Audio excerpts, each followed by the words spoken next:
It appears we are good. No Twitch or YouTube errors. My apologies. Make sure. This isn't going to kick out on me any second now.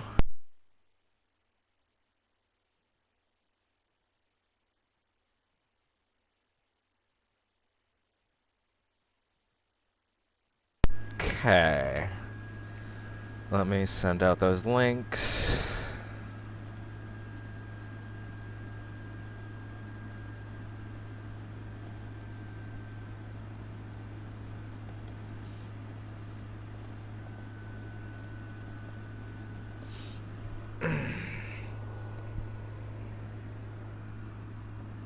Let me tick one button real quick and make sure everything's good.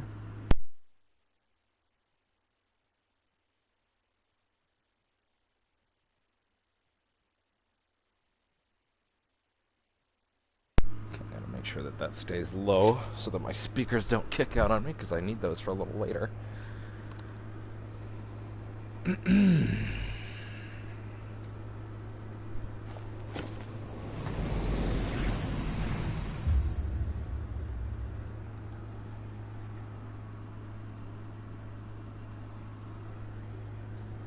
Let this roll while I do some last minute checks.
Hello, one and all, to what is bound to become a very, very emotional and probably pretty deep dive into both what I want to talk about with this game, how this game specifically has affected me over the last few years, and the series in general a little.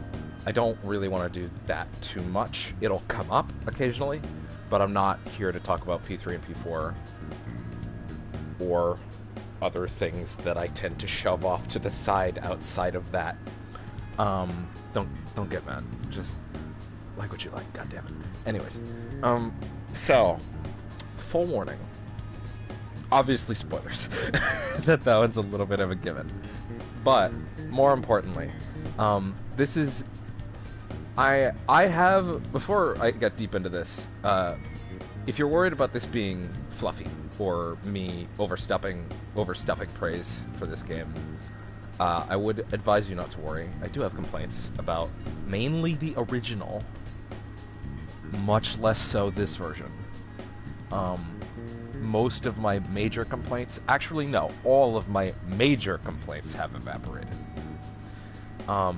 But I do have a couple quibbles here or there. They will come up, but overall, you know, just keep that in mind. More importantly, I'm probably going to get a little sentimental. I'm probably going to get a little, like, a little, how do I put it? I'm probably going to get a little bit, I'm gonna try not to be fanboyish, but I'm gonna get emotional. I'm gonna get emotional, and I'm gonna get worked up. If you just want to hear someone talk about the raw details and all sort of stuff, nope, don't do that. Don't do that. Don't do that, motherfucker.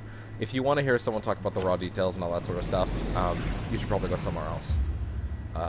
Because I'm going to get into a lot of nitty-gritty stuff most people wouldn't talk about, which is kind of how it affected me as a person and how it shifted me in a lot of ways.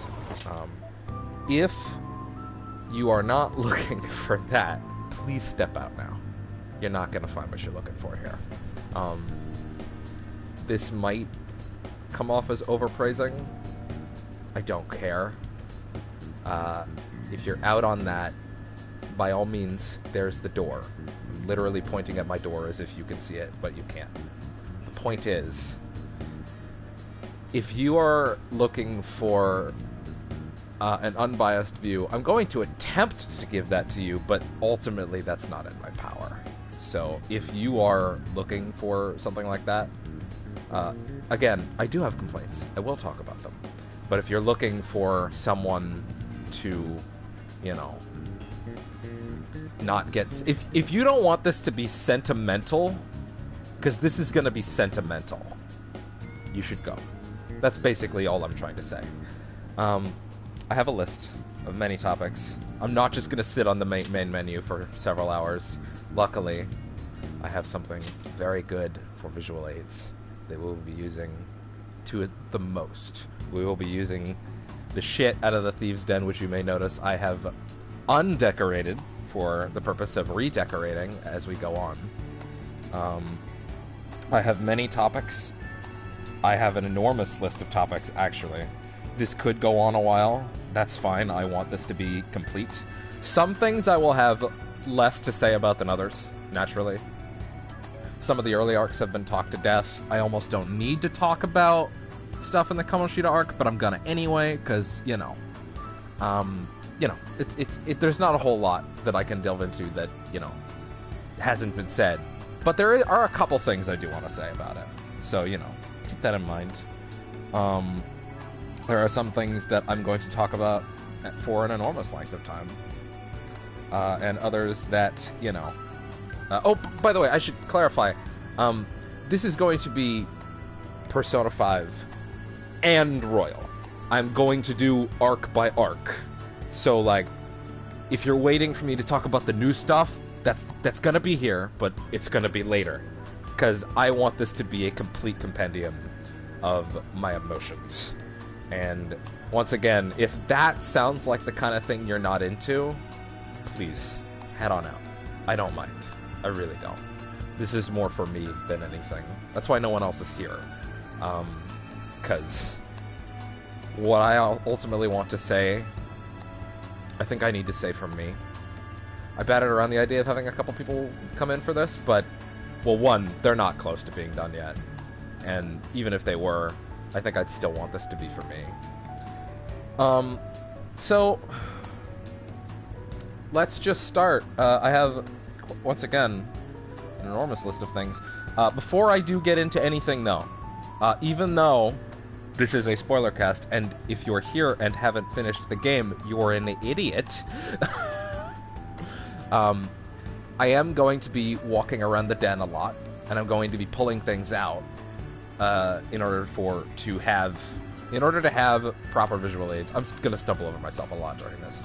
I have drinks. I'll probably leave the room a couple times to get drinks. I'll do it quickly. Don't worry. Maybe I'll edit those a little later with the YouTube tools. I haven't used them too often. Because I actually do want this to be pristine if I can get it to be. But here's the thing about the den. The den has spoilery areas cordoned off that I can't show. Not physically, like I can walk everywhere. But say if I was to open the gallery, or if I was to open the video player at the back, the music, not as much, although it's definitely there, you will see spoilers for new shit immediately. So, even though I'm not going to be talking about the new shit until later, with the exception of, like, the stuff that's seeded throughout, The minute I open any of these tabs, you're going to see a spoiler. And it's going to ruin the ending. So, be aware of that. Even though that stuff will be talked about later, all of this, you will see a spoiler. And you will see it soon. Like within the next 5 minutes. So please, back the fuck down. Even if I'm not going to be talking about that stuff until a little later. Okay. With the house cleaning done, I believe it's time to start setting up. Let's talk about what I have labeled in my list: prologue, accusations, and coffee.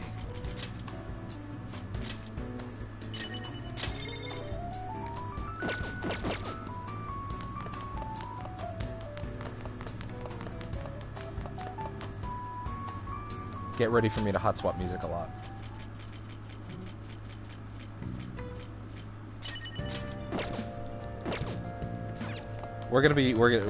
Listen, I've planned this shit out. So of course, our boy, our Ren, yes, that's his name, get over it. Ren Amamiya bursts in. You know what? Hold on. What am I doing? I'll come and talk here a little later. Yeah, like I said, this is going to be very segmented into sections. By the way, again, when I open this menu, you will see a spoiler. So, you know, end game about to be ruined. So, be aware. Anyways, 3, 2, 1. It's on the screen. Hopefully you got out. So, let's back it up. Let's back it up to 2017. I had been told many times to get into this series by multiple friends. Caitlin and Fabio especially. Hex definitely. P3 and P4 were always in sort of my mind's eye, but I never really looked at them. And then, of course, we flashed to 2017, April. Pat and Wooly put up their first video, and I see this. And I'd never seen anything from any of this until this point in my life, so it was just like, first off, that's colorful, which is something I always appreciate, especially in, you know, the days of gray and brown, because I lived through those. We'll check the sound real quick.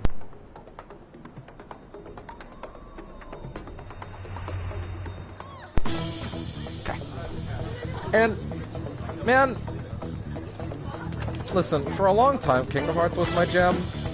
Not even Final Fantasy, Kingdom Hearts. And I see this, I'm pretty wowed immediately. This is stylish, this has flair, this has something I'm really invested in that I want to know more about. What even is this? I've barely seen the trailers, I've heard them talking about it. What even is this? We raise up on this suave motherfucker, and I'm like, whoa! That's a character design. Wow. Hey! Up there! It's a twink! Get him! So, I watched their first video. I didn't watch too much more after that. I immediately went and played P3. I went and grabbed my Vita, which I hadn't touched in years. I bought P3, and I bought P4 Golden. Played through P3, loved it. Fucking adored it, actually, would be a better way to put it. Did not play P4 Golden next, because this game was relevant, it was being talked about, and I kind of had an inkling that, like, if I don't play this now, I'm gonna get spoiled. So, because P3 was like a 60-hour game, and I knew P4 was gonna be the same way, so I'm like, okay, I'm gonna do something silly, which is I'm gonna play P4 after 5. You know, so I play it, I adore it, I go straight into here, I see all of this again on my screen, and I'm pretty taken at this point. I'm going to make a slight detour to talk about something new, which is my experience with Royal instead of the original. So of course I'm rolling through the original part of the palace. Or the prologue rather. I'm going through. I get to the point where it originally cuts off share block, and I'm like, and it's gonna cut it off right now. Suddenly, I'm walking into a new area. I'm losing it. There's footage of this on my channel, of me, like, howling at this fucking scene. Jeez, I just burped. That was real weird. I'll end this right now. Oh my god, she's so cool. But again, that's all I had at that moment. It's that she's really cool. Gotta say, she's one of my favorite things about the game now. She's probably one of my favorite characters. I adore Kasumi, and all of the things that will come with her that I am yet to talk about. And it's not... I was worried that it might just be... Oh, she's female Joker, you know? Which, in fairness, I wouldn't have minded a female protagonist, even though I know it's very unreasonable to ask of the studio, because they're a very small studio still, especially when they had to pull everyone off of every other project just to get this original version of the game done in the first time. The only reason they were ever able to get P3P with a female protagonist was because, like, you know, they pulled all the character models and cutscenes out of the game just to make that work. And I would love to see it again someday. I'd actually like to see P6 with just a female protagonist. I think that would be a neat way to take it, especially if they want to make it different with the new team. Because Shigenori Sojima, I always mispronounce his last name, Hashino, and Shoji Meguro have moved on. It's a new team now for P6. I'm very excited. I want to see new blood in the series. Q2 gave me a lot of hope for that, because Q2 is probably my favorite spinoff, and it was the new team's basically warm-up exercise. So I was really happy with that, and that gives me a lot of hope for the future. But yeah, regardless to say, I was a little worried that she was going to be Femme Joker, but she's so much more than that, and it makes me, I'll be honest, happy that she's not a female protagonist, because I would hate to live in a world where I was robbed of this character. Wish I could have had both, for sure, but, you know, I know that's unreasonable to ask of the team, so. Hopefully next time we can just sub out for a female protagonist and roll with it. I don't know how likely that is. I'm still going to try 6. I'm going to play it. I'm probably going to love it, even though I think the bar has been set pretty high, and I don't know how they can top this. But I'm eager to find out. Even if I expect... and I'll be honest, I expect P6 to not hit this bar until its re-release. Until Persona 6 Super Ultra Giga Fat Edition or whatever. I don't actually expect it to touch this until then. And that's fine with me. I'm okay with that. I can live with that. God, that'd be crazy if the original version of it can top it, though. That's not gonna happen, though. But anyways. So we, you know, back to the main plot. We witness as our boy gets his royal ass punked. This is still funny to me, because this is the scene in the original where they blocked sharing, and it's like, they let the prologue be unblocked, but it's such a hilariously minute amount, they might as well have just done nothing. If you're worried about me rolling through everything in this game beat by beat, you should be. I'm gonna. So again, if you're not here for that, you should probably get the fuck out now. So, again, I played P3, I have specific thoughts about it. For a long time, I think this game came close to beating it for me, because I'll be honest, I love P4, I don't love it as much as these two. We're not going to talk about 1 and 2, and that'll just make people mad.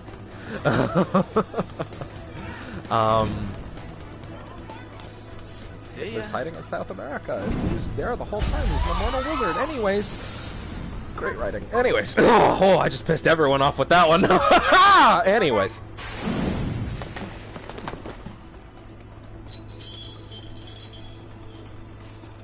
Now that I've successfully alienated any of those people, which is exactly what I want. An Like it if you want, guys. It's fine.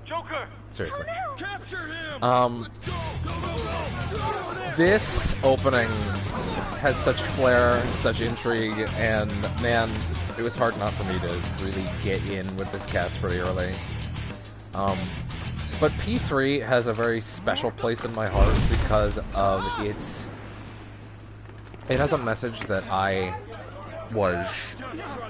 I've still yet to see anywhere else. A lot of stories talk about death in a very open way, but I have yet to see something deal with the subject matter in with a tone of... Most death is about, hey, most death in media, the concept usually drills down to, hey, death doesn't have to be the worst thing, or like, hey, it's gonna happen, just get ready for it, right? It's fine. Like, it's gonna happen one day, that's fine. P3 takes a different angle. P3 goes, yes, death is going to happen, but also life. Enjoy every moment you have along the way, but more importantly, the death part of your life is what makes the life part beautiful. And that seems trite. It seems like I'm drilling it down to a place that other stories have kind of done. I really don't think any story has done that like P3 for me. And that's always going to hit me in a certain way because of that. This game hit me in a different way.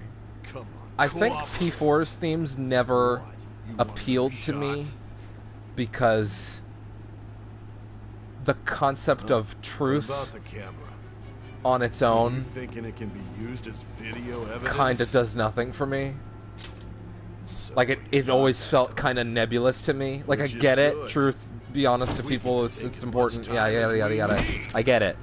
But it's as a theme, it's not as concrete as death or, like, standing up for what is right kind of thing, you know? And obviously as someone that has some pretty deep affinity for superheroics and, like, generally being... Oh my god, we're 20 minutes in. Well, this is going to be a long stream. Holy shit. I have a lot of affinity for superheroics and standing up for the little guy. I try my best to do so, even if I usually fail in my general life.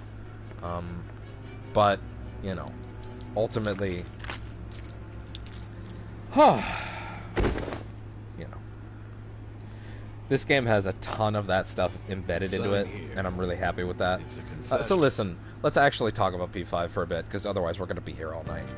So, of course, this dude gets his ass busted, wakes up on the train, flashback town. Hey, man, living in Tokyo is awesome, isn't it? Gets saddled up with Coffee Dad, Prison in Blue. Igor's like, yo, what up, bitch? Last guy had a limo. What do you got?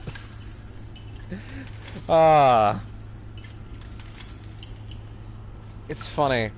There's so many little things about this game, like, tonally and style-wise, that really hit me in a way that the other two, I don't want to say don't, but not as hard would be the kind of thing I want to get at. A pretty common sentiment is that P4 is the best one. It's my least favorite of the three, but I still love it to pieces. Again, just because its themes don't really hit me. Outside of Kanji and Naoto, I can kind of take or leave the cast. Like, Chie, Yosuke, and Yukiko, to an extent, Rise, but I like her. Really never land for me. Like, I appreciate them, but a lot of them seem like lesser versions of this game's cast. Ryuji to Yosuke, especially, like... But then again, I never even liked Yosuke as much as I like Junpei. Voice actor troubles aside. Trickster. So I have some thoughts about Igor that we'll work our way up to much later. Listen. Let's move on. Before I do that, however, let's go talk to Coffee Dad. Coffee Dad is such a fantastic parental figure. He's one of my favorites. I forget his voice actor's name right now. I think it's Jamison Price. I might have that right. Might have that wrong. LeBlanc is such a nice little place to hang out. And, like, this fucking guy goes on such a wonderful arc that I just cannot get enough of. And it's hard for me to fully grasp, like, how much this shit works for me. But we're gonna get into that much later. I have separate sections for Confidants. When I get to Everyone's Awakening, I'm going to be talking about them coupled with their Confidant route. So I'm going to roll through all of that. Some of them I might have not as much to say. Others I might have more to say. Again, this stream is gonna be long, so... Because I'm already 30 minutes in. I barely even got to Kamishita. And, you know, we're gonna get into some shit here. We're gonna get into some shit tonight. So, without further ado... It's time to decorate.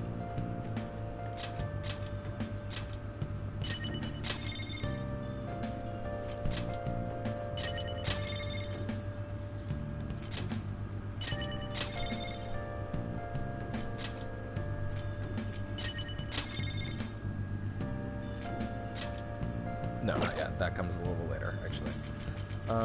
Yes.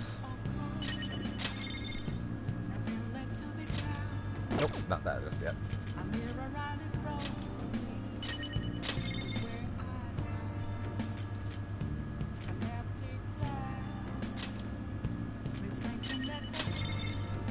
Is there another orange thing I can get in that spot?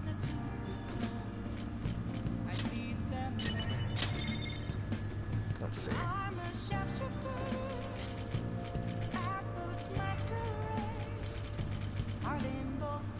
No, there is not. Spoilers! Already! We'll get there. Alright,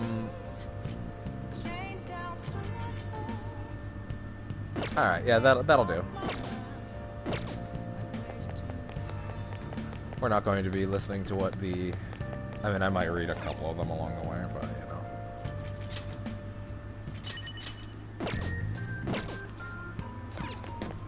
know. So, as we move into Arc 1, there's a whole lot to talk about. We could talk about Kamoshida more directly. I'm not going to roll through every cutscene in the game over in the movie player, because that would be obscene. But let's talk a little bit about Ren's Awakening, because there's not a whole lot to say there, but, you know, it's just such a wonderful introduction to that, this protagonist. You know, like, we tumble into this spot with Ryuji. We meet up with our pal. He is... I need to try and not examine everything that happens along the way in granular detail, because this will be a while otherwise. Ryuji, our new buddy, we stumble into Kamoshida's palace. He is a wonderful piece of shit. Some argue the biggest one in the game. I say they're wrong for a couple of reasons, but we'll get there. Mainly because, boy, are there some assholes in this game. I think the thing that ultimately gets me with Kamoshida is that Where'd your energy from? Kamoshida... Listen, the protagonist's awakening, I think, is a really strong start. Because the character has these shades of, like, it's funny. They said that they didn't want Ren to be as understandable as a person. They wanted him to be a blank slate. I don't think that they succeeded in that, because I relate to him as a person a lot.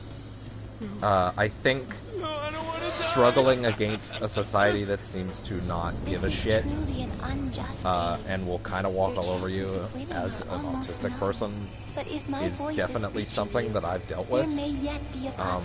Maybe I'm stretching it. Maybe you're getting aggravated that I would make a poll like that already. I'm just being honest. Maybe this is the moment that you jump out, because this is what it's gonna be. But yeah, like, I don't want to get all... my society, it only takes one bad day, you know, like, other Joker. But, you know, this game does hit me in a certain way that I really appreciate. And Here's the funny thing, like, the plotline of this asshole, you try to help someone, and you get screwed over by society because of it, right? It's not something I've, like, obviously I haven't had a large-scale moment that, you know, just blew up my life or anything like that. I have a support system in place that kind of keeps that from happening. Thank you, everyone, for that. But God, I've seen this kind of thing happen around me in my life so much. What was that? Where you just have someone that doesn't give a shit about the people around them. You desire to be killed that much? Fine. And it's just... a lot of this is going to be a little nebulous. A lot of this is going to be me breaking out ideas in my brain, you know? And some of it I won't be able to analyze as well as I can. Later stuff that there's the new stuff in this game I've analyzed to shit, so. But, like, the ideal of this game of rebellion and a theme that I really appreciate, there are two themes in this game that I really appreciate. One is, hey, you can stand up. This is not a theme that is exclusive to this game by any means. But I think it's one that I think does it a lot better than most pieces of media in general. To me, I think this hits a nail. I think this hits a level of personal fulfillment and power, and, like, it's hard for me to drill this part down. I'm just really happy at most of this. The themes are, like, stand up for what you believe in. Obviously, I can get that theme in a lot of places. But the other one I really appreciate, that I think is the theme that this game always hit home more for me, and this is even before the new version, although Royal actually hits this a little harder. And that idea is that a person can do awful, horrible things, and while they may not be capable, and it may never be possible for them to, like, actually fix them, they can try to be better. You can't undo every crime in this world. I would argue Kamoshida's crimes are quite undoable. Sorry, are quite permanent. There are not a lot of things that he can do to fix what he did, other than grovel. But I also think that, you know, the ability to move forward and try to make amends is never too far behind you. You just gotta accept that maybe things that you do might not be fixable. And I think that's a thing that not a lot of things that I've dealt with go into as much depth on. It's funny because it's mostly drilled home in a character that's far later in the game, who is Akechi, of course. He perhaps embodies this theme more than anybody else. But, you know, it's not the only person in this game that does that. In fact, the new part of this game does that. So, you know, we'll get to that a little later. So that's all I really wanted to say about Ren's Awakening for now. Let's flip gears to...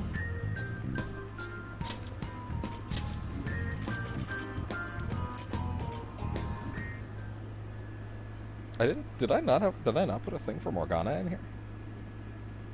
I didn't put a thing for Morgana in here. Wait quite a while. Well, that's funny, actually. I completely forgot about that. Listen, we meet Morgana. I guess I'll have to do this quickly. We meet Morgana, and Morgana is a character that I have gone through many different emotions with. I liked him a lot at first. I struggled with him later. I disliked him a little later. I love him again. And that's not even because of Royal. It's because of my third playthrough of the original that I did back in December before Royal, after we got a Western date for Royal, because I couldn't wait anymore. I think Morgana's struggles are pretty interesting, and I think Royal nails them down a lot harder with one line that's in a fight. really way later that I really just... I think it's the one thing I just needed this cat to fucking say. And he says it. So that made me really happy.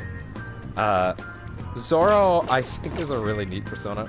As all of the characters, like, obviously they're all based on famous thieves, and then later they're all based on mythological tricksters. But I obviously I prefer the first aesthetic a lot more. Where the fuck is Zoro? Oh, he's down there. God, he's so fucking cool. Here's the thing, as a mascot, I definitely... Here's the hot take. I like Morgana more than I like Teddy.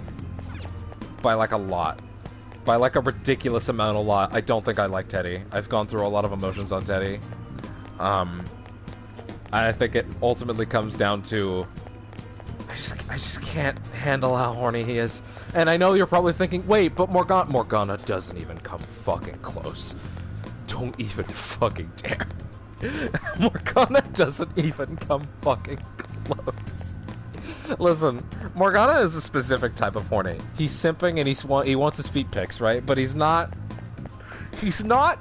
like, looking at anything with a vagina and, like, dropping to the floor and, like...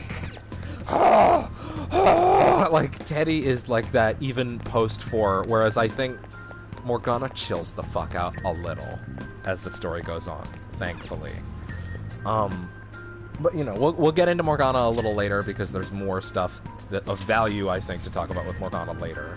For now, let's talk about Ryuji's awakening and his confidant. So Ryuji has You made me wait quite a while. been super fucked over by Kaneshiro. I don't want to say more than On, because I think On obviously had... I think they both have been fucked over by him pretty significantly. Let's put it that way. Let's not compare trauma. That's shitty. But, like, the idea of this guy that was just like, man, I just want to be cool with the track team, and I'm gonna help them win, and I'm gonna be like, I'm gonna be a star player. I'm gonna make the team proud. And this asshole just doesn't like him, and he breaks his leg because he's like, fuck you. You're a brash little asshole, and you can go die. And Kamoshida is this perfect mixture of villainy that I think walks a very fine line that, interestingly, doesn't cross a specific line that I think would make him a lot harder to top for the rest of the game. While I ultimately do understand that it's open to interpretation, there is one thing about him that's based on verbiage, and maybe this is an English translation thing, I don't know, but either way, this is how I've always seen it, because these are the words they say, but I'll get into it a little later. I'm ready. Ryuji has a pretty wonderful arc of, this guy fucked me over. I'm going to talk about his confidant now.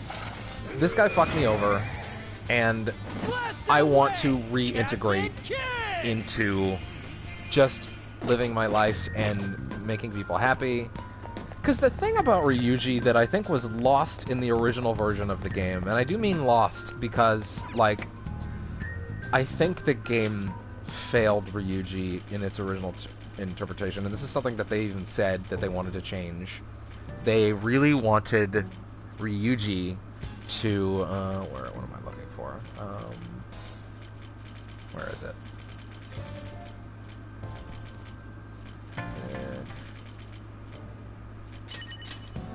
There we go. They really wanted Ryuji to be a little bit less of an asshole all the time, because he was constantly being brash, and he was very rarely in a position where he was, like, slowing the fuck down. And it's something that they lasered in on and talked about, like, yeah, Ryuji's really brash a lot of the time, can we chill it out? So they rewrote a lot of his lines and re-recorded a lot of them with Max, and I really appreciate that level of, like, care. This game got a Yakuza-style relocalization that I think helped it a lot. They changed a ton of lines, added 1 or 2 lines into a bunch of existing scenes. I would go as far as to say it's most existing scenes, especially because I had a cutscene thing of the original rolling because I wanted to actually compare while I was doing it. And yeah, most of the scenes have like 2 or 3 new lines in places that I wouldn't have even noticed Ryuji embodies just being a bro, but also just being a, like, Ryuji is the secret heart of this team. He has the biggest heart of anyone here. Genuinely, he does. He's brash and he's loud, but he is always the person to go out of his way to help someone the second that things are going wrong. Ryuji's whole deal in his confidant is, like, hey, listen, I've moved on from the track team, I'm fine. Like, it's not a big deal anymore. I would like to go back, obviously, but, you know, it's just not for me anymore. I'm gonna let those guys have their dream. And, like, then he learns that something is threatening to, like, possibly Kamoshida his fucking the track team all over again in Yamauchi. And that, like, he really doesn't need to do it, is kind of the big thing. He could seriously just move on with his life, because he's not part of the team anymore. He's not planning to go back to it because he doesn't think he belongs there anymore. But he still goes out of his way to solve the problem and to learn things about this guy before he ruins another track team, because he still cares about those guys. Ryuji has no reason to care about a bunch of people that are ultimately intent on fucking him over every chance they get. But he's just a good person. And I think that really helps Ryuji shine in a really fantastic way. And it shows how much he gives a shit. And I think that's ultimately why he's become a fan favorite to so many. Except that one fucking Kotaku article that came out when the game came out. That was like, oh yeah, Ryuji's the worst character in the game, which, like, Kotaku, go fuck off, whatever. Glad the Trier left. That site's not gonna last much longer. That's besides the point. Trier's gonna make a way better site somewhere else. But yeah, Ryuji, wonderful bro character. I love Captain Kidd. I love Seiten Taisei. I love William. We'll get there later. Really kind of bummed, by the way, that I can't place the second and third tier personas around the den. I actually really would have liked that, but it's fine, I guess. So yeah, Ryuji's good. He's a good boy. He will never not be. Next up is On.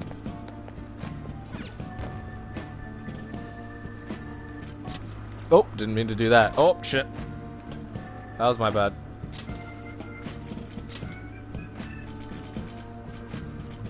So, On has basically had her friend's life destroyed. Actually, no, not basically. Literally. On's friend's sorry, wait. You know, there's another scene I should play before this. Especially since I went to all the trouble of unlocking all these ahead of time. You've heard the rumors, haven't you? She has a friend who is getting absolutely destroyed by this man. Physically, emotionally, the whole 9 yards. That was him on the other line. Sexually harassing the shit out of her. Not assaulting. Which I think the game deliberately doesn't say assaulting because reasons that we will get into shortly. Harassment is more than bad enough, by the way. So I turned him down. Don't take that any wrong way. He said he'd take my friend off as a regular on the team. I've been telling myself this is and On cares so much about other people. Like, I can't take it anymore. She cares so much about other people, but especially her best friend. Her point of, like, I've had enough of usually this. when she identifies with someone, because she identifies heavily with Futaba later, is when someone has been emotionally destroyed by those around her. Erika Harlacher really fucking kills this performance, by the way. I think On has a wonderful arc in this game, especially in Royal, because I'll get into it later, but I think the original ending of the game kind of lets the cast down in a way that I think Persona 4 does to a lesser extent, but still does it. For reasons we'll get into much later. Don't worry, we'll get there. But, you know, for now, I think Royal has really fixed that for me. On is fun because this is going to come across weird to say while this scene is playing, but On is a goofball. On is a dork. Her modeling career is kind of a joke when things start. She does it because she wants to and because it's fun, even though, like, you know, she's still getting places even with a low effort. And it's doing pretty well, all things considered, for her life. And I think, like, man, her link is really interesting. I used to not really care for it, but the element of this catty, evil lady that's just fucking her over at every turn is a really fun twist, and it helps her ultimately realize what she wants in life, and that she shouldn't do things half-heartedly, and that she should really, like, put her all into everything, and I think that's a pretty good lesson for her to take away at the end. I think the funny thing about Confidants is that they run the risk of... Here's the thing. They're the thing that's supposed to keep someone's character arc alive throughout the game, even after their arc has ended. It's something that I think is a really good idea, and I think it works most of the time. But I always like it when the end of the game reinforces them in some way, which is something I don't think the original ending did. That's your short version of my issue for now. But yeah, ultimately, I'm pretty happy with how On's character turns out. I'll have a little more to say on her later, but for now, I wrote a section for talking about the Velvet Attendants, Caroline and Justine. Not a whole lot I need to say about that, so I'm just gonna say, like, hey, guess what? They're cool. I like them. They get cooler later. Again, some of these sections will be a little shorter. Alright, let's get into some meat and potatoes here. Let's talk about Kamoshida as a villain, and why I hate him in the way they want me to. But I ultimately think there are, like, more evil villains in this game. Honestly, I think the second one is even more evil than him. He doesn't seem like it for most of that arc, and then he drops a bomb at the end that I think makes him that way. But listen, here's the thing about Kamoshida. Kamoshida is a repugnant, morally not gray. I don't know, I was about to say morally gray. Morally irredeemable piece of shit who that not only abuses every kid in the school, but, like, freely, like, harasses and gropes the female students.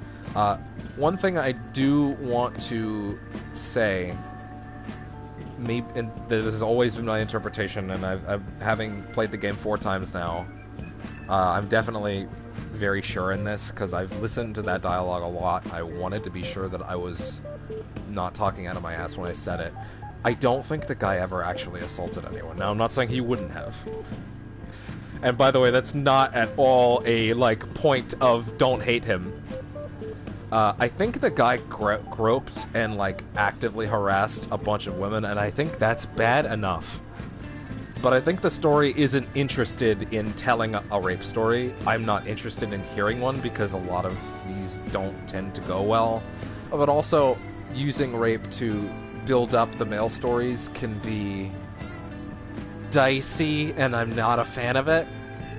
Which is why I appreciate the specific verbiage on harassment, because I think the problem is that the guy would have done it if we hadn't stopped him before long. I think the guy has basically been, like, here's the thing, Ryuji's a second year, right? He's only been at the school, which means I think Kamoshida's only been at the school for, like, 1, maybe 2 years. I don't think he's ever actually gotten to the point of, thank God, really destroying someone's life, other than, like, Shio, who, you know, jumps because of, like, physical abuse. And in fact, the anime, even though I have a lot of problems with the anime, holy shit, goes out of its way to show that the abuse is mainly just beating her. And it sucks. So that's kind of my thing, is Kamoshida is a horrible, irredeemable scumbag, but he's also kind of just an idiot who rules the school, who's doing it by the seat of his pants, and he's not really, like, you know... How do I put this? He's just some idiot who can't keep his dick in his pants, or at least attempts to. Can't, like, fucking... He can't stop himself from, like, shitting all over anyone in the school. He can't help himself from being a bad person. But ultimately, he's kind of just a shitbag for the sake of being a shitbag. There's no ultimate, like, reason for it. And I think that's kind of where I come down on why I don't think he's the worst villain in the game. Because, like, I think there are some fucking career criminals in this game that hit way harder through some of their actions. Madarame specifically. Not Kaneshiro, hilariously, despite being a literal mobster. I think Kaneshiro's probably the weakest villain in the game. Yes, I do put Okumura above him. Because Kaneshiro's kind of just a stupid mobster, who cares? So yeah, that's kind of where I come down on Kamoshida. Horrible, awful person. But he's also just an idiot. He's small time, you know? There's not a whole lot to chew on there. He's just an asshole. So yeah, that's kind of where that comes down to. And that's why I ultimately think the game definitely doesn't peak at him. Let's briefly talk about Takemi. Oh, I already put that down. Good.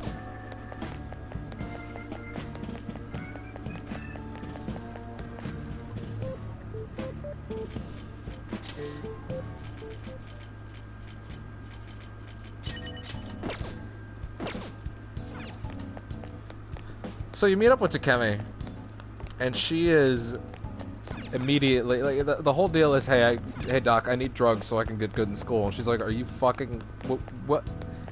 You're fucking with me, right? Like, what are you talking about? And you know, the story evolves, and she is. By the way, I really do like the new voice. I think it fits her better. I think Abby Trott does a wonderful job. My friend Fabio put it a very interesting way that I appreciated, which was, initially, he was like, oh, they changed the voice? I don't know. That tag is pretty strong, that Goth Doctor voice tag. And then he heard the new voice, and he's like, yeah, that's another Goth Doctor voice tag. That still works. I thought that was pretty interesting. It's different flavors of Goth Doctor, but ultimately they both fit really well. So her whole struggle, I find really... It hits me pretty hard. Even outside of her really useful items and the SP adhesives that carry you through the end of the game, apparently I should be experimenting with other accessories, but I really usually don't. But like, you know, she goes through the motions. This horrible doctor has basically tricked her into, like, you know, hey, this little girl that you wanted to save, and that you're working out of some back alley because you failed to save, yeah, she's dead. And tricks her, and all sorts of stuff that happened there. I really like her resolution because it deals in, like, it deals in what you would want a story about a doctor to be, you know, like, the threatening of the loss of a patient, like, failing in your one duty in life, which is saving people. Obviously, doctors go into their jobs, like, knowing they can't save everyone, but when they get really emotionally invested in, like, especially someone so young, like, that hits like a truck, and it's hard not to get choked up on that. So yeah, that's kind of how I feel about Takemi. I really like her. She's obviously a very important confidant overall. You know, good shit. Castle changes is my next section. So, let's talk a little bit about the changes to this palace. The Will Seeds are a really nice addition to the game overall. I ultimately didn't really use the items that much because the SP adhesives take up that slot. I actually really wish, if anything, they could have added multiple accessory slots to the game. I think that would have solved one of my issues with the game, which is that SP adhesives outclass everything else, and the incentive to use other things is basically non-existent to me. So those slots are basically gone, and the ability to use more than one thing would have been nice. But at the same time, I guess it is a choice that I'm making, so who's to say if I'm wrong about that? So the castle, first off, the changes with the grappling hook, really neat. I like the ways that it's expanded. I like the ways that, I like that the verticality of the castle feels a little more, like, explored. I like the additions of things like Disaster Shadows, and I forget the name of the other shadow type. Take a drink. I forget the name of the other shadow type. But, like, yeah. Generally nice additions. I like the early use of Baby Mara in the basement. I like how things are seeded out. Generally, I just think the additions to Kamishita Palace are small enough. They're not, like... They do a good enough job of making it feel new again, which I appreciate. Again, the only palace that I've gone through a second time with all these changes, or, well, the only one I've gone through a second time in Royal is the last palace. I guess I can just say it because it's already been on the screen, but in Maruki's palace. But yeah, that's basically... just be aware, some of those thoughts may be a little foggy, because I didn't play through the whole game again before I did this. I didn't want to. I'm going to, but, you know, a little later. Boss changes. I'm a little more solid on this. I remember the changes to each boss a lot more vividly because they are so wildly different. So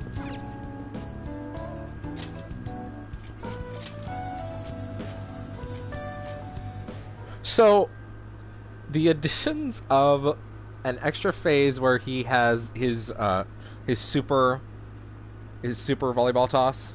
I can't remember if that was... Wait. Isn't there a whole scene where he leaps over them that's... Oh, I guess that's in one of those in-game ones. Well, either way, fucking... I guess I'll just leave that on that for a minute then. Weird, I thought that one was totally in here. Anyways, the addition of that spike is really nice, but the thing that brings it home, and I saw people talking about this when the game came out in JP, like, oh, they added something to the Kamishita boss fight that reminds you just how much of a piece of shit he is, because a lot of us have been kind of desensitized to how awful he is because we played the game a bunch of times, and, like, you know, the characters can be mildly quirky at times, and it's easy to forget how bad some of these people are. When Mishima comes out, it's a nice little, like, oh wow, he barely thinks anything of you. Whatever, right? That's a nice moment.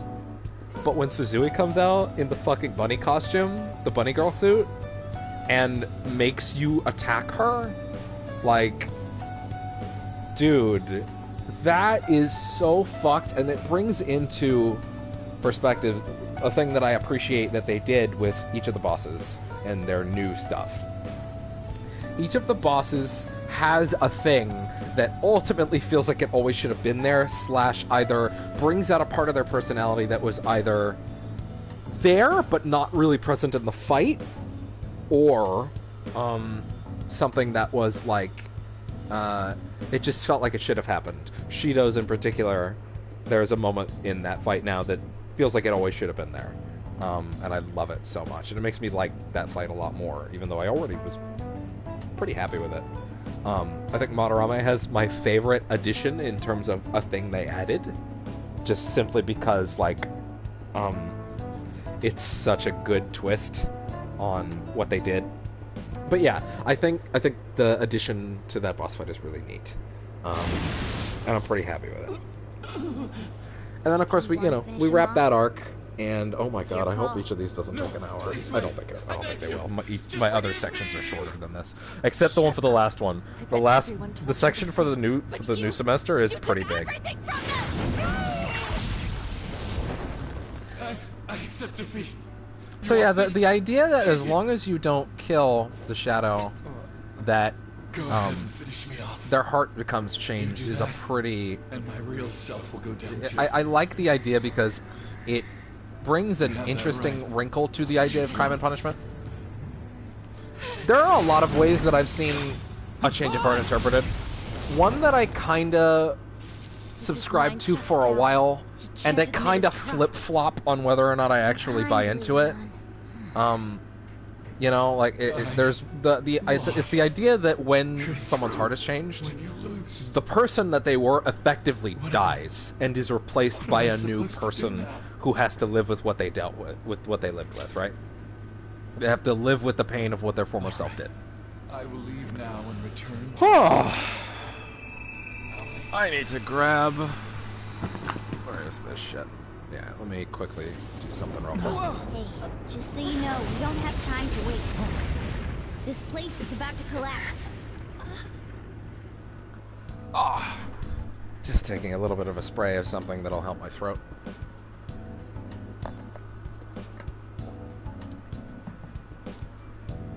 It's gonna be a lot of talking.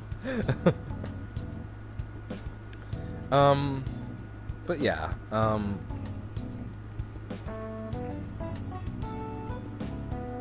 weird, I accidentally wrote a bunch of sections twice in here. Oh yeah, but the idea that they essentially die and, like, you know, they're replaced by a new version of themselves. I don't know if I subscribe to that as much anymore, just because I feel like it kind of runs the risk of letting people off the hook a little too much. But, you know, it's definitely a thing that's in there. So yeah, that's an idea. Let's talk a little bit about EY and get him out of the way, because he's in my list, and then I want to talk about someone new. So EY has a fun arc that I think they've made a lot more accessible in Royal, because it's a lot easier to get Guts to 4 than it used to be. So, and a lot earlier too. So that when he actually shows up, and you're able to talk to him, like, how do I put this? You can generally start his thing a lot sooner, is basically the idea. His theme, I really like his theme because it tells a story. EY's theme, which is... Oh my god, I was in the wrong place. That's funny. I was standing in fucking Maruki's office. Pretending that it was fucking Takemi's. That's funny. Whoops. Oh man, I'm all frazzled. That's a bonehead mistake. Really funny. Hey, oh, by the way, he's here, so cool. I can talk about him while he's here. So EY, let me get his portrait on screen. Yeah. So, EY, I really appreciate his story because it starts as, like, first off, he has one of the most interesting, like, tells in how you're supposed to talk to him, in the game, which is that he likes it when you're a smartass, and he likes it when you just when you're like, give me a reward, bitch. Like, that's the thing he likes in conversation, and I always thought that was funny.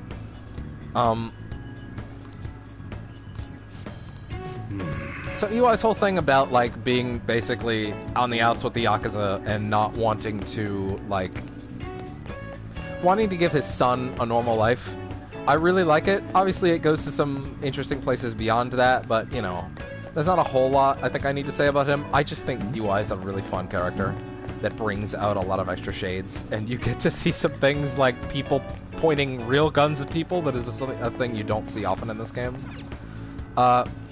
Something I like about his theme, I almost said it, but then I got sidetracked, is that, oh, shit.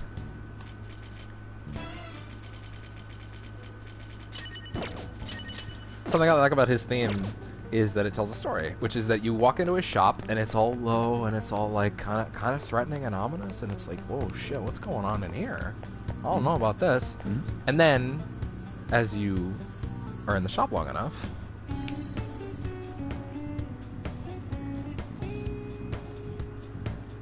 and it lightens, because you realize, much like happens when you talk to UI, you walk into the shop and you're like, hey, what's up, dude? and he's like this, oh god, scary gunman, and then he's a super nice guy.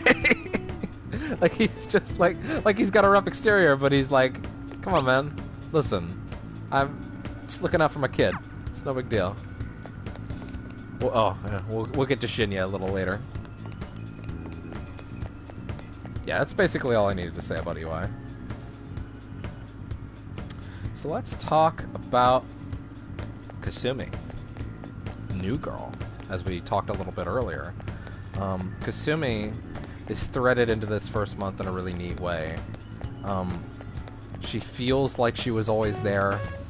That's kind of how I always feel when Atlas does these re-releases, is that, like, these are elements that always happened, they always took place, we just didn't see them before, and that is definitely how it feels. She doesn't feel like she was added later, she feels like she should have always been there, especially given how the story plays out.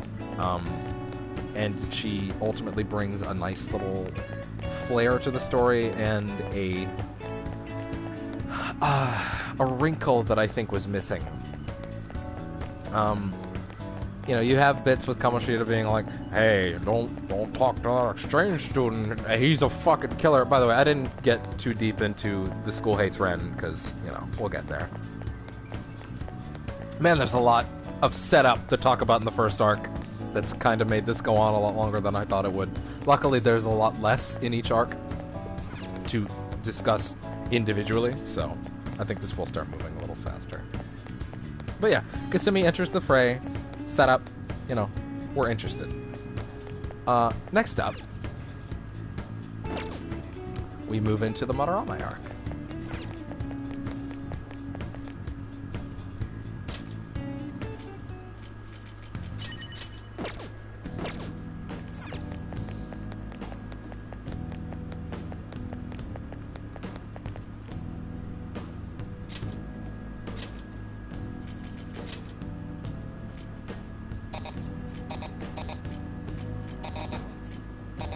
Wait.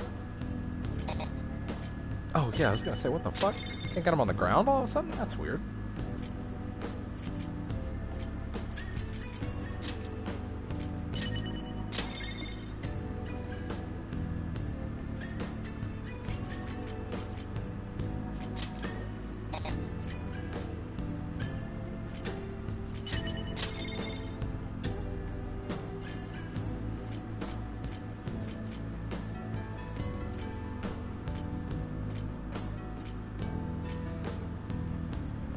Trying to remember any other general locales that I can use to supplement this. Oh, you know what? I do have some things I can use to supplement this. Oh no, wait. No, there's this whole section I haven't even touched.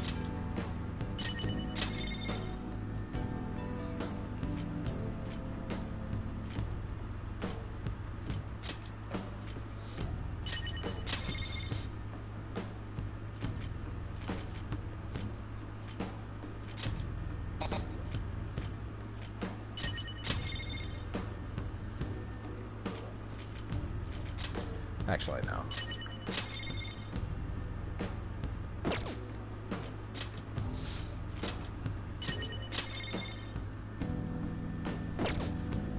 Look at this gaudy place. Anything in here I'm forgetting right now?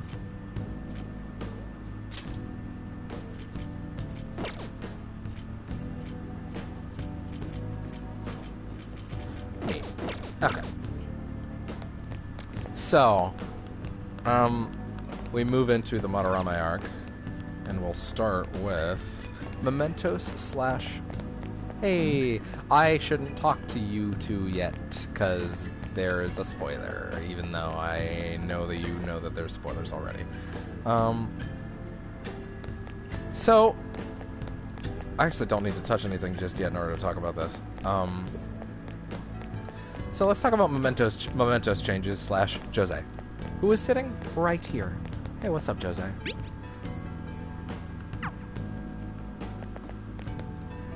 Egg boy. So, Jose is the catalyst for fixing Mementos in this game. Mementos used to be the general, like, hey, look, we Set a bunch of floors, go through them. There's not a lot of variation going on. Just do it. Just do it, nerd. Just do it. And, you know, it's just hard to deal with. It's just floor after floor after floor. And you're just like, I get it. I get it, I get it, I get it. I'm gonna turn on the fan in here. Hopefully it doesn't fuck up the sound too much, but I'm gonna die in here.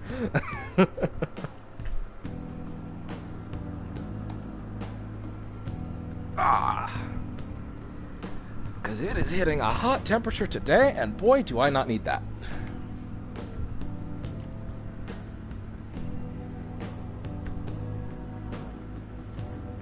And enter this little asshole. This lovable little egg child. Who is the embodiment of, like, hey, listen. I'm gonna make mementos into this place that has a bunch of collectibles that you can collect throughout the game. It has ways that you can optimize the playing of it so that you can do whatever you want in it. You can be like, hey, I want to focus on getting items. Hey, I want to focus on getting money. Hey, I want to focus on getting XP. I think the XP balance is a little... My apologies. I think the XP balance is a little fucked, but, you know, I generally will play with just money and items on from now on, because otherwise I got way too overleveled. Oh, they fixed Ryuji's insta-kill, which is also really nice. Making it entirely player-activated also really helps. So generally, Jose just makes mementos super playable and super interesting and actually enjoyable to go through in a way that... God, it just makes me happy.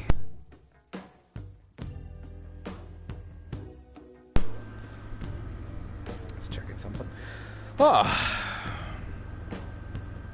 Yeah, I'm super happy with what they've done to Mementos. Mementos is way better now, and I actually look forward to going there every time now. Gosh, I didn't even spend any time running around as Morgana. Or on. I should have been doing that.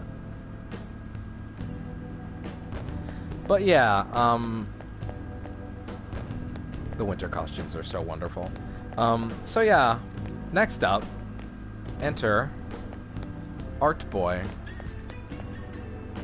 Yusuke is wonderful. He is a self-conscious...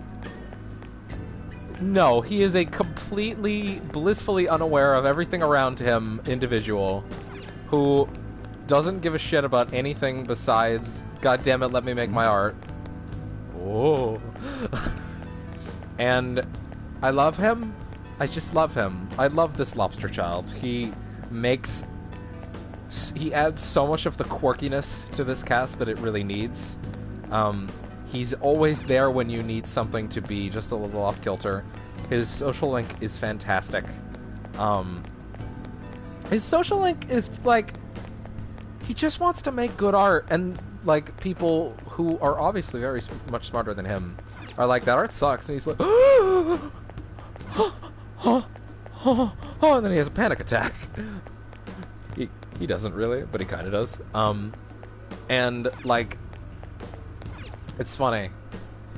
He eventually learns the meaning of true beauty in a way that I really appreciate. Along the way, you have things like the church scene that I wish we could... There are times that I wish Social Links had, you know, like, voiceover, but I also get it, how much work that is to do individually for everyone. It's not necessarily about, like, doing it for one person, it's about them all. I would gladly take party members being voiced, but then it would feel weird to none of the others voiced. I get it. The point is, Yusuke has a really nice confidant, and I really like his arc. But, where does he start? Well, he starts because there's this asshole who's abusing a bunch of artists' work, and he's obviously not really sure how to break out of it. He plays off for a while like he's happy there, but he's not at all. He's abused, he's beaten down, and everything that he does is generally stolen, and he can't say anything. Just act like you care. the thing is, Madarame just seems like the shitty artist that takes everything for himself, and ultimately, like, you know, he for a while in the arc, it seems like he's not going to measure up to Kamoshida because, oh man, fucking, it's just some idiot asshole artist who's taking advantage of people and selling stolen works, and like, and he's lying to people, and you know, it seems like there's not that much going on there for a while. And right when it seems like, okay, he kind of just abused Yusuke without like being overt about it for a long time, and that's kind of it. It's That's my line. they drop the bomb that not only is Madarame like taking advantage of Yusuke, he killed his fucking mother so that he could do it. He murdered his mother so that he could steal her life's work, and then stole her child so that he could make more life's works for him. And at that moment, it's like, oh fuck, oh fuck, so much worse than Kamoshida. He's a career criminal. He doesn't just, Kamoshida does what he does because he feels like it, and because he's a shitty person. Madarame does it because he wants genuine, he wants to take these people for everything they're worth. Kamoshida doesn't like do that. He just does it because he wants to. Kamoshida's not interested in robbing people of everything they are. Madarame is, and that's ultimately why I feel like Madarame hits a note of being like a really fantastic villain. That I like, God, I can't get over how much I love this arc. I think abominations are fated to perish. Yusuke has a wonderful story. Matthew Mercer kills it. This is impressive. It's easily my favorite role he's ever done. Generally, everyone in this game is their best role. And hilariously, in most cases, they agree. Where are my guards? Kill them all! The aesthetic of a shogun who takes everything he wants is really fitting. And the aspect of the fight that is like, they added, like, because the whole thing is he's creating fake Sayuris and he's selling them for profit. I will bring you to justice. And in the fight they add a whole layer that is like him creating copies of himself and counterfeits of himself so that he can, like, you know, do all sorts of fancy shit with elements that I really appreciate. Yeah, I think what they do with Madarame is really fascinating. I like the additions to his palace. There's things like, hey, we made this fucking opening room that basically does nothing into a room that has the grappling hook for no reason to make the grappling hook feel viable and, like, useful. And it's little things like that that I really appreciate that would otherwise make it feel like you never used it. They changed up the puzzles in the infinite landscape room that I really appreciate. The boss, I think it's one of the better boss remixes they did in the game. I really like what they did with it, and yeah, Madarame has a really. Oh, I hope they don't see me. Madarame is one of my favorite arcs. It's fantastic. I love it. It's one of my favorite, like, secondary arcs that the game does, and I really, really appreciate it. All right, I am going to step out very quickly and get something for my throat so that I don't die. I might trim this bit a little later. In the meantime, let me play a little bit of something.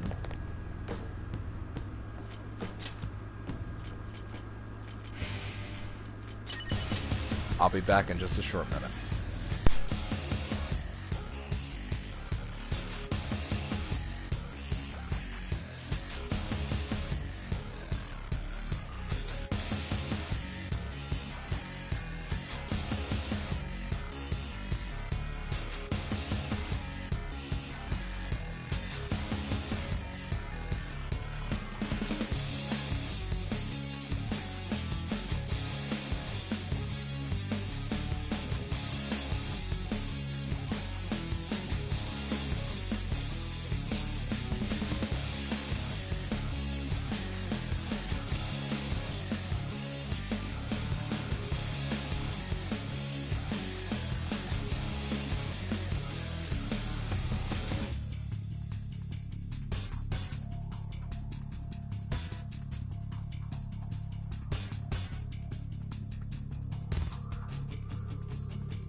Okay. Oh. Did I put my phone behind me? Oh shit. Oh. That should help a little bit. The next thing I wrote, and I kind of rolled Yusuke and Madarame's evil into one topic, so that's nice. Marky's introduction. So Marky's introduction as this was one of those things that was always like kind of baffling that never happened, which was that the school, even under basically duress, right, where the school is like basically being held at gunpoint. Hey, you just had this like serial abuser running your school for months. We're sending a fucking counselor. Jesus Christ. Like, the fact that that never happened before was baffling. And now you are introduced to Dr. Mark, a man who was described in interviews as a juxtaposition to all of the really shitty adults in the game as a genuinely wonderful person who is actually just, like, he's unashamedly a good person. And the hilarious thing about that statement is, even given things that happen throughout the game, that statement is 1000% true. He is a model good person. To a fault, actually. And that's fascinating. It's one of the things that makes him the most fascinating character in the game now to me. Like, by a landslide. So yeah, the early start for his S-Link is really fun. He wants your help on this research paper, where he wants to try and find a way to make people feel better. You know, small stuff for now, but we'll get into that a little later. But that's my setup for now. Not even 20 minutes, and I feel like, well, yeah, these are going to move a lot faster now, because we're already on Arc 3 now. So, on to the Kaneshiro arc.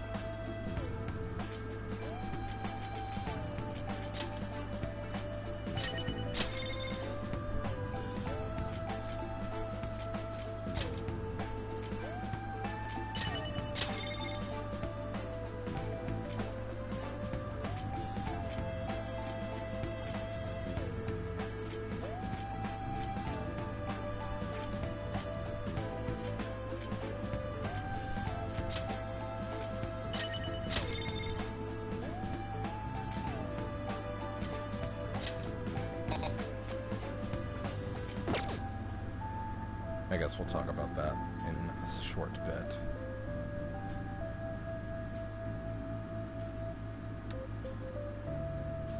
Yeah, that'll come up sooner, so let's just roll that in. Alright. Is that everything?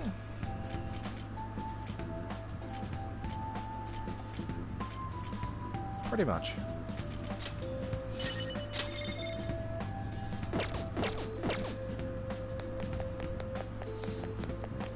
Oh, there's that spoiler. Well, that's on the screen. Anyways. Her name is Sumeri. Anyways, so, let's hit up probably one of my favorite Palace themes for what is, in many ways, my second least favorite arc. Why is that, you may ask? Well, there's a lot of reasons for that, honestly. And I think the big one... Here's the thing. I used to dislike Makoto. I don't feel that way anymore. I do genuinely love her.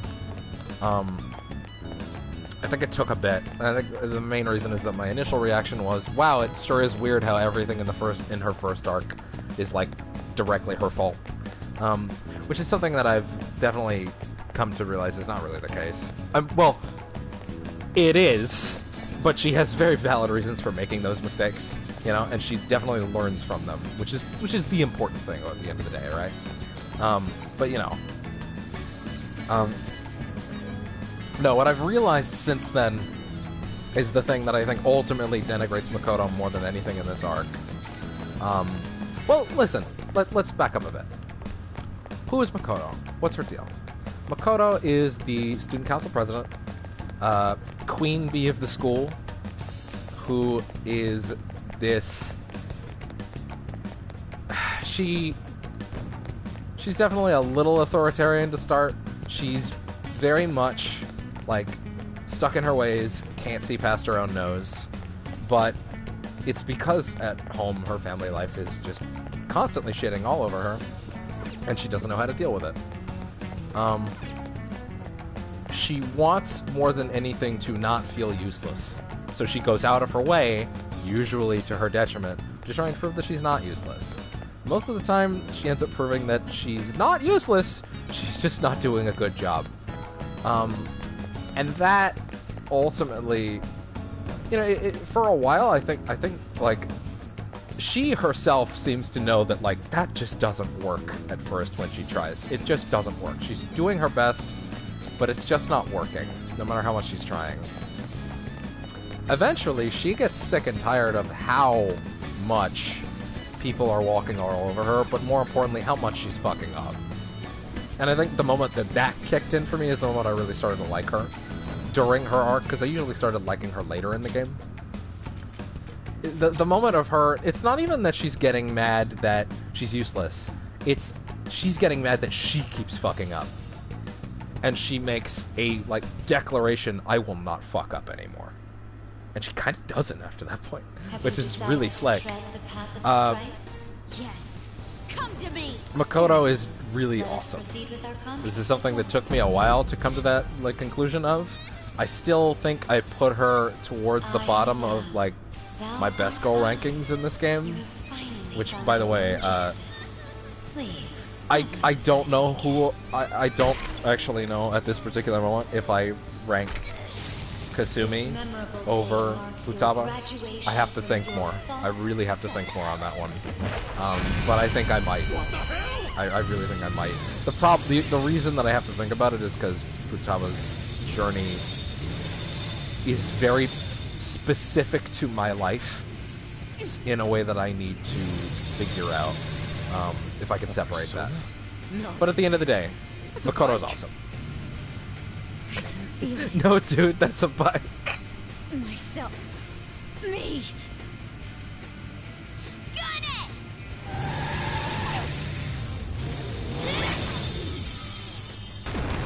Wow, nice. What is that? It's a I've bike. never seen anything like it. When personas take the form of something unique, like a motorcycle or a dog, I'm always super into it. Or even when a dog can use one. Whenever there's a quirk that's abnormal to person comes out of behind you, I'm always super into it. Which is why the navigators, well, Futaba specifically which is because it's like a mobile base she exists inside of, which is a really neat idea. It's something that Fuka kind of does, but Rise doesn't. Rise kind of has this thing where she stands behind her, like places like a visor over her head, which is still interesting. Yeah, don't get me wrong. But yeah, like, ultimately, Makoto is interesting. And I do really like her. The lighting is actually really nice on all these photos. Yeah, so that's kind of where I'm at on Makoto. I'm gonna quickly fly through 3S links. Two that I'm not the biggest fan of, and one that I adore. I just thought there was someone in my room for a second. I just fucking scared the shit out of myself. Oh yeah, probably gonna piss someone off with this. Bottom's here. I don't mean in terms of the girl cast. I mean I can't stand her. Hanging out with her is a nightmare. I think her, even in this game, I think her phone calls help her a little bit. The phone call mechanics do help pretty much all of the cast. Actually, they help all of them. But I just really don't like hanging out with Oya at all. And I find, and it helps for most playthroughs, that I find her her ability, the lowering of palace levels to be borderline useless. I find it to be almost completely worthless. Because I almost never get caught. Maybe if I'm actually probably going to roll to higher difficulties on this game and see how I do. I'm actually really interested in doing that. Because I always found the original game, like I played it first time in easy, because turn-based strategies can be fuck hard if you aren't careful. And then I played it on normal later. And I had 2 playthroughs on normal. I played my first playthrough on... I actually found normal on the original game to be just right.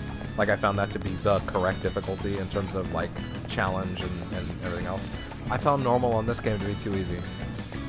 And I don't know if that was just because I'm getting better, because, like, I didn't find that to be the case when I replayed the game again in December last year. So, yeah. 4 months ago. So, yeah. That was kind of that. So yeah, oh yeah, generally. Yeah, whatever. Chihaya, who I used to kind of have in the same area. I'm happier with her now, I think. Genuinely, like I like her more now. Her abilities are interesting.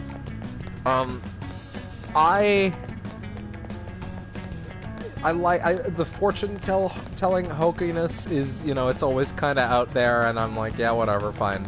But at the end of the day, like, who cares? It's fine, you know. She's a neat addition. I like her place in the story. I think she has some pretty neat extra abilities. Kawakami, as some might say. Kawakami is god tier. My favorite, one of my favorites, because she goes on this whole thing of like,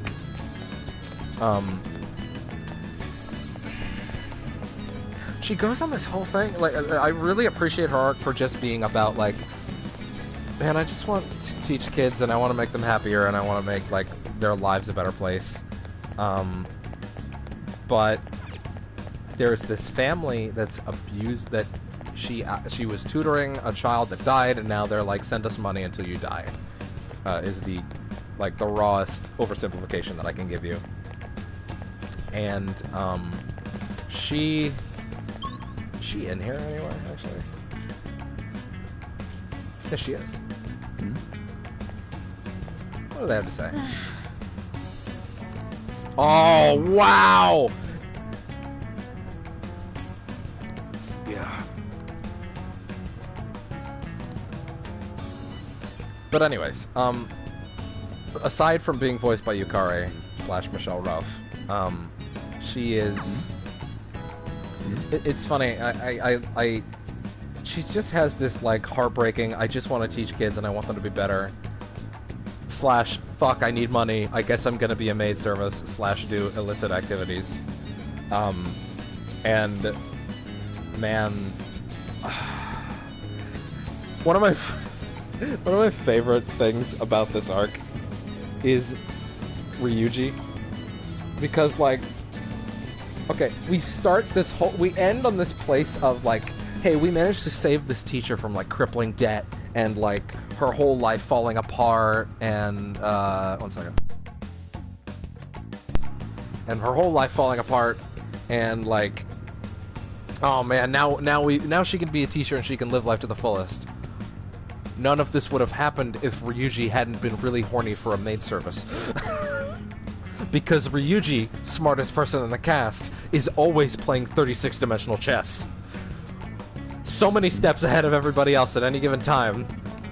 Everything works out because of Ryuji. What a baller. Good man. He knows what's up. So yeah, Kawakami's awesome.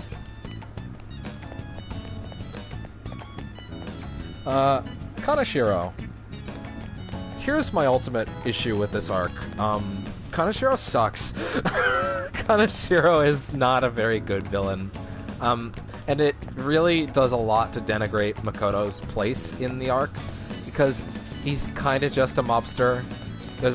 I feel like there are some extra scenes that were cut that I've seen recently from, like, the files of, like, Kaneshiro being a little bit more of a scumbag. There were some implications that he was, like, sexually abusing some of the teenagers that were there, which I think would have made him a lot more intimidating as a bad guy, but at the same time, for the same reasons I said earlier about how, like, they don't really seem like they were interested in doing a story that was about, like, explicit sexual assault, because I don't think they were interested in that, because that comes with a lot of baggage that you sometimes don't want to get into. So the implication of, like, potential violence is enough to make people hate someone, right? That being said, I wish they did something else with Kaneshiro, because Kaneshiro is just a mobster, and there's not a whole lot going on there.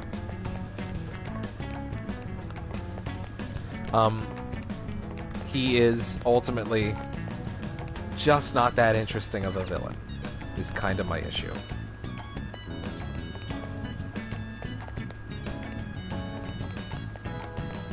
Can I even get there?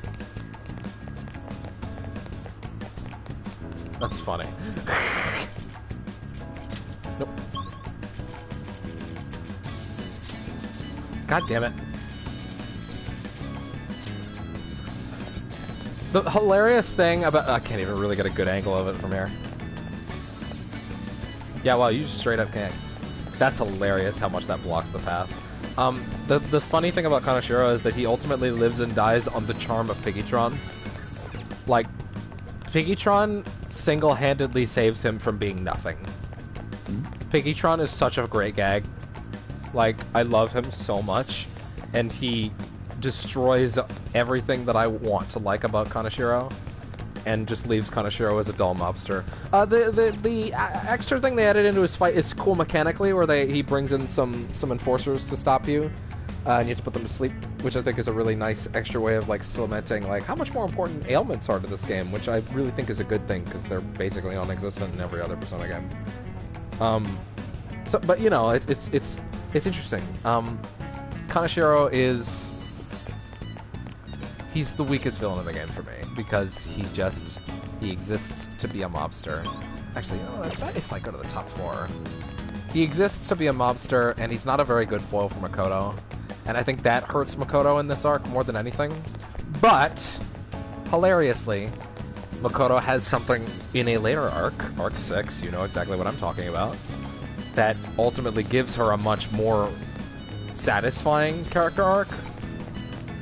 Which, since the story is kind of leading up to that moment the whole time, it almost feels like they had no choice but to kind of put in a filler villain so that they didn't blow their wad on that one. But it doesn't change that Kaneshiro as a villain doesn't really pop in any significant way. She's just there. He's there.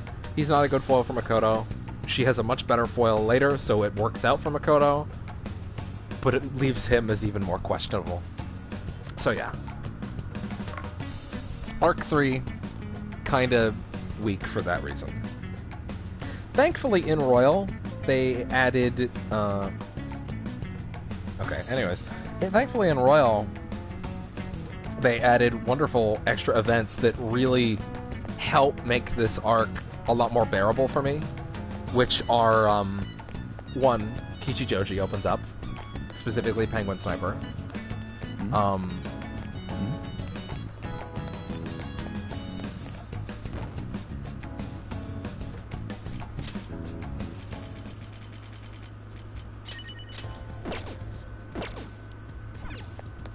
Penguin Sniper and all the facilities in Kichijoji are God tier additions. I cannot believe how much value and really good stuff they managed to stuff into such a small location. Actually, it's not a small location. It's actually quite a big one comparatively to the others, but, like, you know, it feels small compared to, like, other games. Darts and billiards. First off, let's talk about billiards first. Billiards is a nice little, admittedly automated. I would have liked to be able to play just a little bit, but I get it. The ability to raise your technical rank and basically make technicals more damaging and make them so that you can get the gear faster. It's so you can knock characters down more efficiently. It's a really nice addition. Darts is making baton passes like more valuable is such a wonderful idea. I could have done without the motion controls, but I ultimately found them to be fairly unintrusive, so I don't mind You can also kind of just win by getting the right dialogue options, and the fact that you can raise every character with the exception of Akechi to rank 3 in a single game, I think is, unless I was doing it wrong with Akechi, I think is genuinely fantastic, and it's a really great addition.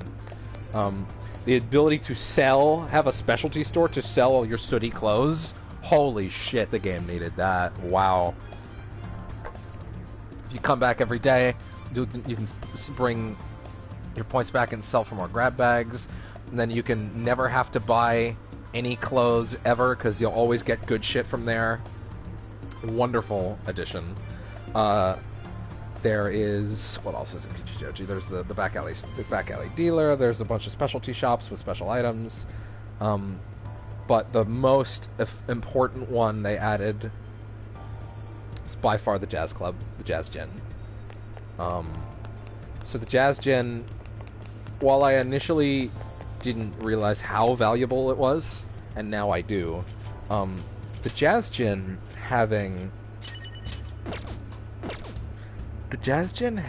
the ability to raise party member persona stats seems pretty good on its own, and especially that stuff carrying over to New Game Plus is even better. But like, the fact that you can come back on Sundays of specific days and get abilities that characters would never get otherwise, like giving Yusuke concentrate. Thank you. Thank you. It turns Yusuke from being outclassed by Ryuji at the end game into a more cost-efficient version of Ryuji by the end game, making it so that both of them are viable and very useful. And god damn it, I can't say enough nice things about Kichijoji. Kichijoji makes the game so much more wonderful, and I really love it.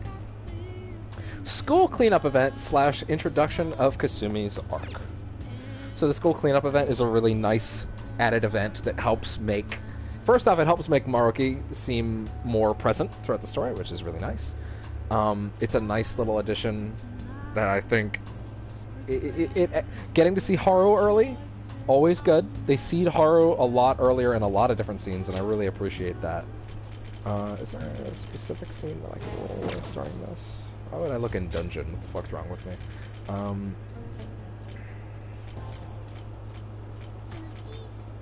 Oh, don't even, let's not even get into that.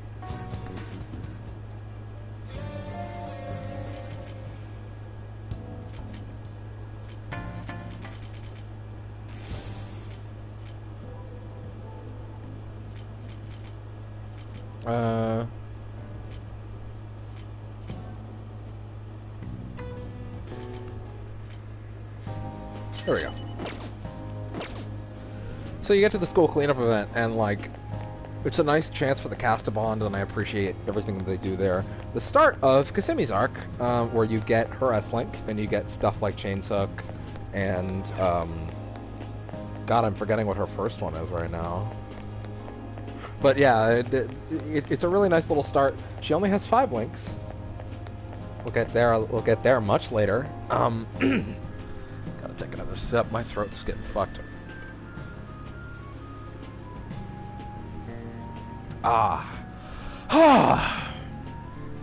Of course I picked a day where it's hot, and thus my throat's gonna get parched. I really don't want to split this into 2 halves, but, you know, my throat may demand it. That would really bum me out. But yeah, we'll keep going for now. The school cleanup event, we get to meet Kasumi properly. I really appreciate her arcs, her little link scenes, because they bring out a part. They show off like this quirk about her eating, which I really appreciate. The goofiness of her picking out glasses for her dad, stuff like that. Playing the batting cage, stuff like that. All stuff that I really like, and it supplements her in a really interesting way. But as we move into the rest of that month, we meet another interesting boy.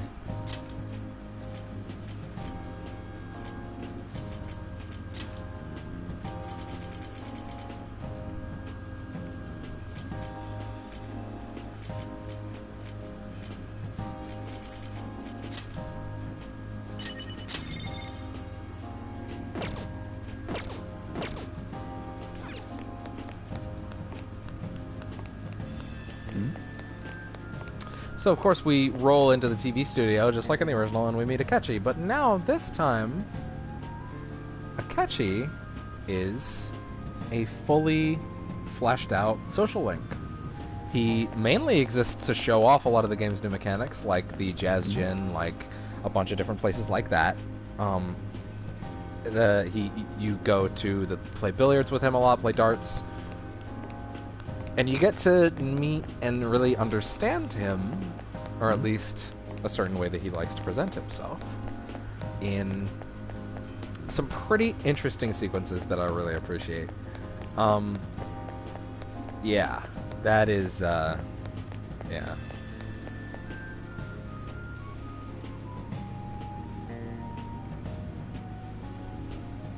Okay, so what I'm gonna do, I didn't want to do this. My throat is gonna die. I am gonna split this up. But what I'm gonna do is I'm going to,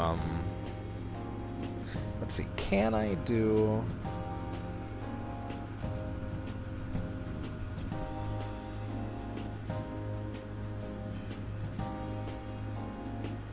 What can I ultimately get through?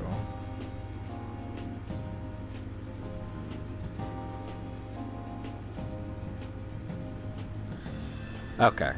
Okay. Because I genuinely cannot feel my throat. As much as I wanted to keep talking. I am going to save the rest for another day. God, I'm so sorry. It's really fucking hot today, and I'm getting so parched. I can usually talk way longer than this, but my throat, I'm sure you can hear it, is not great right now. Well, listen. We're going to talk about my favorite arc next time. I might split this into 3, is what I might do. I might split this into 3. I might talk about... might make it through this, and then that. And there's a lot to talk. There's a lot to talk about with those last 2. Yeah. Okay. Well, Spoilercast Part 1. Unfortunately, yeah, my throat can't take it. I might try and do the whole thing in the next one if I can, but like, I'm sorry, I'm dying here. So yeah. Spoilercast, Part 1. Yeah. I tried not to cover things that happen later, but obviously those will be still present. This is a really weird note to go out on. I apologize. I didn't want to go out here. But yeah, thank you for checking this out if you have. I will attempt to do probably more tomorrow. I will attempt to do some more tomorrow. I will attempt to do the last one the next day if I can. And we'll see how that works out. I really wanted to do all this in one, but my throat can't take it. So yeah. Alright. Thank you very much for watching. We covered 3 arcs. I have 6 more to go. One of them with... There's enough material here for 2 more sittings. So yeah. Thank you very much. I'm gonna head out for now and, like, maybe rest my throat, because fuck. Shit. Bye-bye.